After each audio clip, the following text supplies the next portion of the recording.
Bismillah walhamdulillah wassalatu wassalamu ala rasulillah amma ba'd. Poin ke-10, hakikat khilaf, perbedaan pendapat antara Abu Dzar dengan Muawiyah dan sikap Utsman terhadapnya. Orang-orang mengusung kebencian terhadap Utsman bin Affan, menyudutkannya dengan tuduhan mengasingkan Abu Dzar ke Rabzah. Sebagian ahli sejarah mengklaim bahwa Abdullah bin Sabah yang dijuluki Ibnu Sauda bertemu dengan Abu Dzar.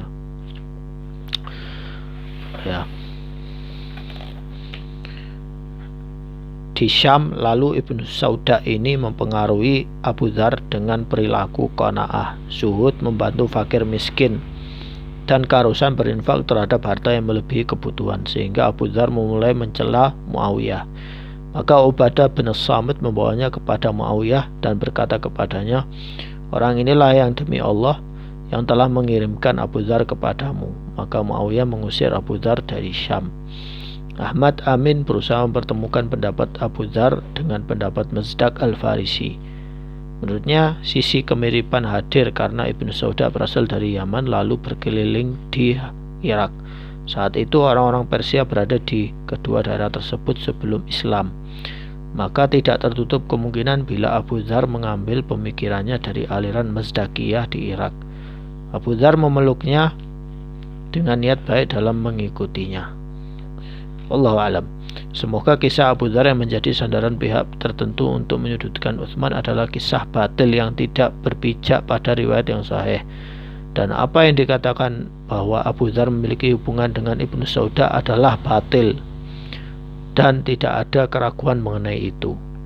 Jadi Abu Dzar tidak punya hubungan sama sekali dengan Abdullah bin Sabah. Yang sahih, Abu Dzar tinggal di Rabzah atas dasar pilihan kemauan beliau sendiri. Penyebabnya adalah ijtihadnya sendiri dalam memahami ayat yang menyelisihi pemahaman para sahabat, di mana Abu Dzar bersikukuh memegang pendapatnya sekalipun tidak seorang pun sepakat dengannya. Maka dia meminta izin kepada Utsman untuk tinggal di Rabzah, di mana Abu Dzar dahulu memang sering mengunjungi tempat itu di zaman Nabi SAW. Tinggalnya Abu Dzar di tempat ini bukan pengasingan dari penguasa atau pemaksaan dari pemerintah. Utsman sebagai khalifah tidak menuntutnya meninggalkan pendapatnya, karena ia memiliki sisi yang bisa diterima, sekalipun kaum muslimin tidak harus mengambilnya. Jadi ada kisah batil yang mengatakan bahwa Abu Dzar mengingkari